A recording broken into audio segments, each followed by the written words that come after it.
It's Sunday, 31 December, and I'm just like running around and packing my bag and have very many things to do at the same time, and I'm like practicing and multitasking right now. And I actually wanted to present you the interview which I recorded for my channel, like, don't ask me when, it's a couple of years ago. And then it took me a while to come and publish this stuff. Sound artist, sound designer, composer, his passion is to build his own instruments. And I went actually to his atelier in Berlin, and I filmed some interesting talks and some interesting devices I've discovered there. So let me introduce you this wonderful person who I'm glad I met, and I want to share this experience with you. His name is Derek Holzer. Right now he's in Finland, Helsinki. Hi, Finland! Hi, Derek, actually, if you're watching.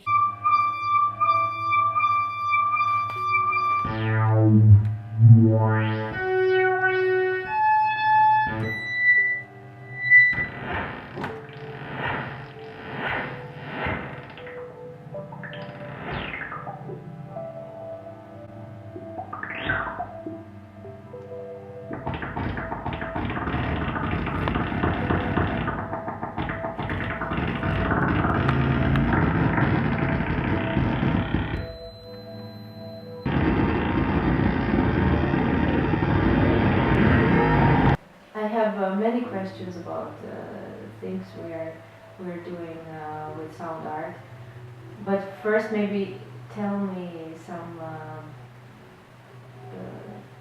basic concepts. What are you?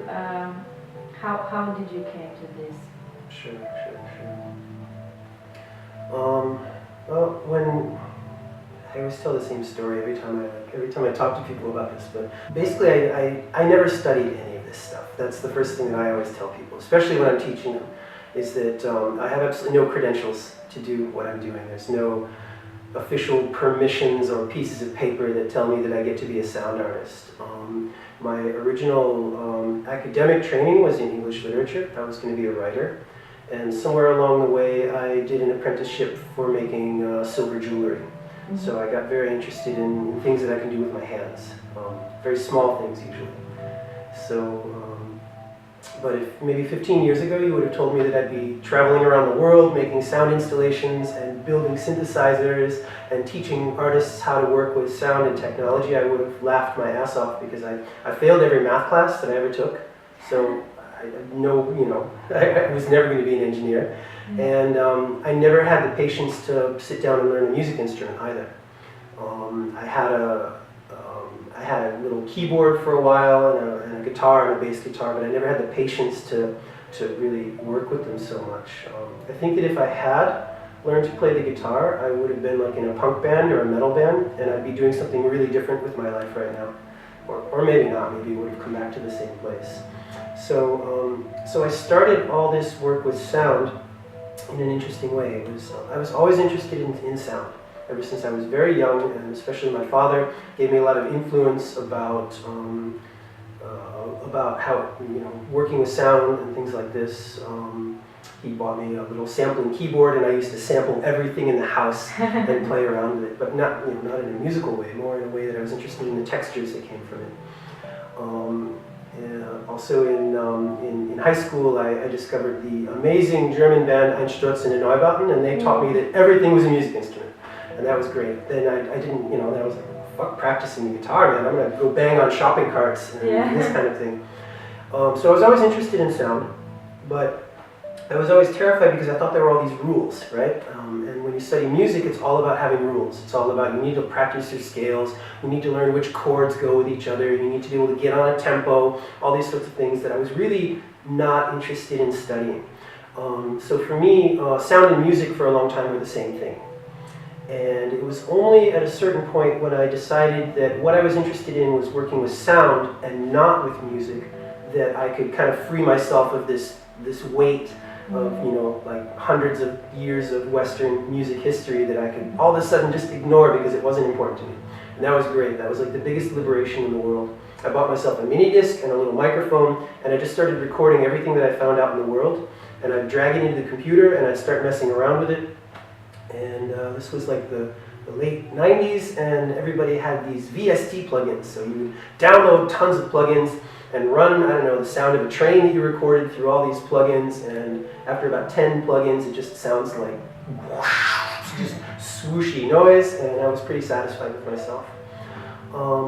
But I wasn't so satisfied with these tools that I was getting, because there was always, like, I mean, if you have a pedal, right? You know, Ibanez stereo chorus, right? And it's even worse when it's a piece of software, because then you don't even have a pedal. You've got a picture of a pedal on a screen. And you get to click one thing or take the mouse and turn one knob around. And there was always like one extra button or one extra knob or one extra thing that I wanted it to do that it didn't do. Mm-hmm. I was never satisfied with how it came to me out of the box. I would always have wanted to take it apart. And that's what you can do with hardware that you can't do with software, is you can take this thing apart and fuck around with the inside of it and do something else with it. So in the software world, I learned to program software, just in my own kind of amateur artistic way. And I started designing my own instruments using software. Mm-hmm. And I got very sick after a while of this laptop performance thing where you don't see anything but the top of my head and like the apple on the back of my screen. And so then I started building bigger and bigger things that involved a lot more hardware. Mm-hmm. So I learned all over again the same stuff that I learned about instrument building in the software world, in this hardware synthesizer world. And again, as a total amateur, there's huge holes in my knowledge of how to design this stuff and how to build it that I just work around. But you made it. Of course, yeah. There's that famous line from Faster Pussycat, I don't try anything, just do it. Mm-hmm. So.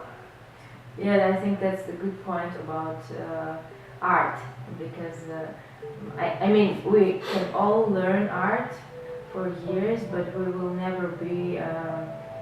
never have a certificate that tells you are now a professional artist, and now you can go and make your stuff. You are always somehow, in good way, amateur, and I like it actually. Even though you're the biggest professional in the things you're doing, but still. Well, there is like a pedigree also in this art world, of course. It's you know, the people that go to the right schools and study with the right professors get the right opportunities, and they go down these tracks. And I've always been a kind of a mongrel dog. I've always been outside that system, because I didn't feel like it was necessary to go to school to have anybody tell me how to think about things in this way. And actually, by the time I came around to doing sound stuff, I'd already finished my first education in literature, and I would have had to start all over again from the beginning, because you know, anyway, it's this whole system that I don't really find it so compelling for myself. But of course, that means there's some opportunities you missed. Yeah. But in Germany, you know, they use this term Klangkunst, and I don't believe that this is just a translation of sound art. It means a lot of things. There's a whole aesthetic packaged into it. There's a whole way of thinking conceptually about sound that's packaged inside of it. Mm-hmm. And in some ways, there's even a pedigree and a lineage that you study with certain people, and then you get to call yourself a Klangkünstler. And it's a little bit snobby to me sometimes, to tell you the truth, because I'm always going to be the outsider. I'm always going to be coming in from some perspective that isn't that. As in every sort of thing, I guess I've made myself over my career into a completely professional dilettante. Yeah, it sounds good. When we're talking about the fact that the sound is not music, I need to think all the time about silence.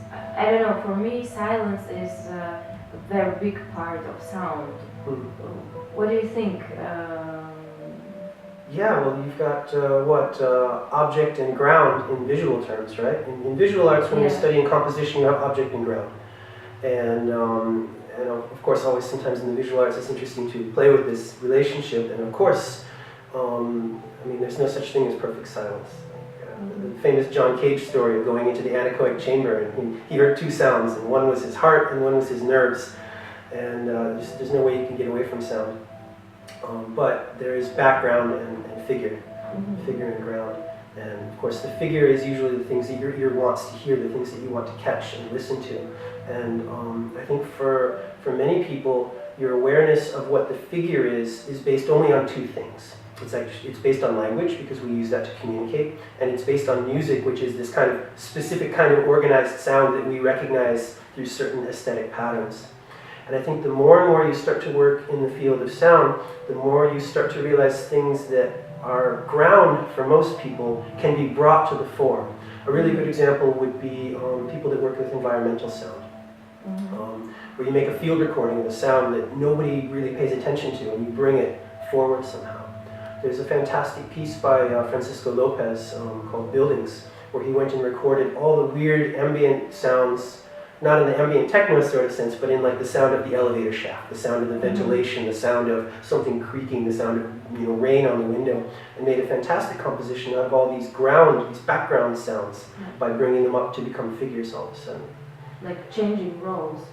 Changing roles, well, just bringing your attention to things. Another fantastic example would be Christina Kubish, who works with these electromagnetic sounds, which actually we can't hear. Oh, yeah. And then you put these headphones on, and all of a sudden the cash machine is singing to you, and the streetcar that goes by, the tram, has this amazing drone sort of thing, and your mobile telephone turns into like the most horrifying monster that you've ever encountered. And it's all stuff that's there. It's things that are present already, but they're so far in the background, or in this case, they're unperceptible, that by changing that relationship and bringing them out to be figures, you expose people to things that they never paid attention to before. Yeah.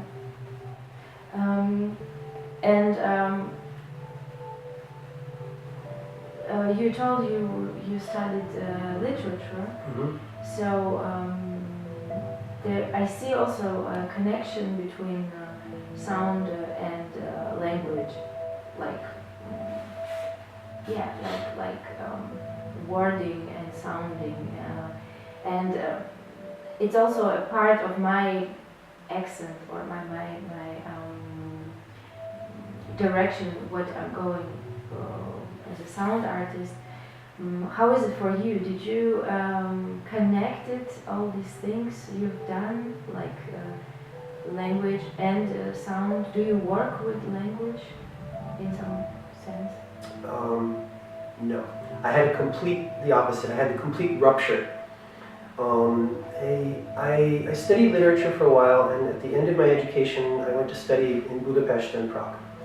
And all of a sudden, the ability to be very eloquent and witty and complicated and multi-leveled with the English language was useless, because most of the people that I spoke to spoke English like an 8-year-old. But around the same time, I became very skeptical of language and its ability to actually communicate anything. We use it, it's very convenient, it's a set of symbols, but to describe something is to somehow steal away the actual experience of that thing by giving it a name. I'm trying to remember the name of this book. It's Robert Irwin has a really incredible book. I'll come back to that one. It's something, I'm not, we'll edit that part out for now. I'll remember the title of the book, but it's, I'll look it up. But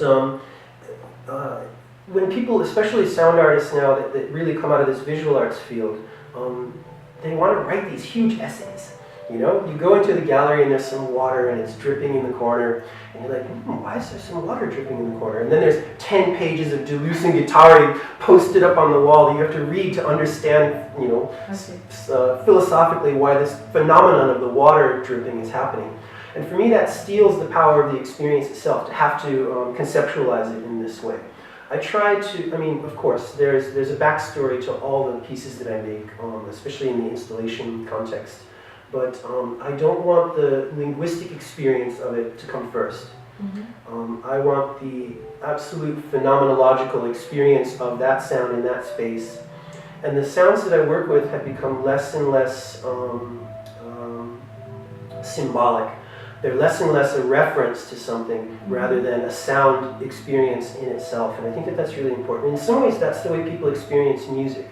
Is of course, you know, if you listen to a piece by Beethoven, there's supposed to be this emotional movement that happens into it. But people are very content to accept music as a phenomenon that experiences in and of itself without having to put so much logic on top of it or so much philosophy.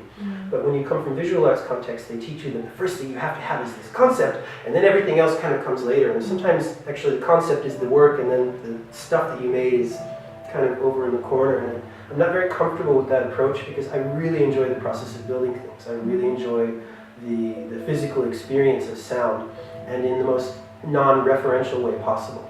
So to get rid of this idea that language is necessary to communicate and communicate a pure physical experience is actually what I'm much more interested in.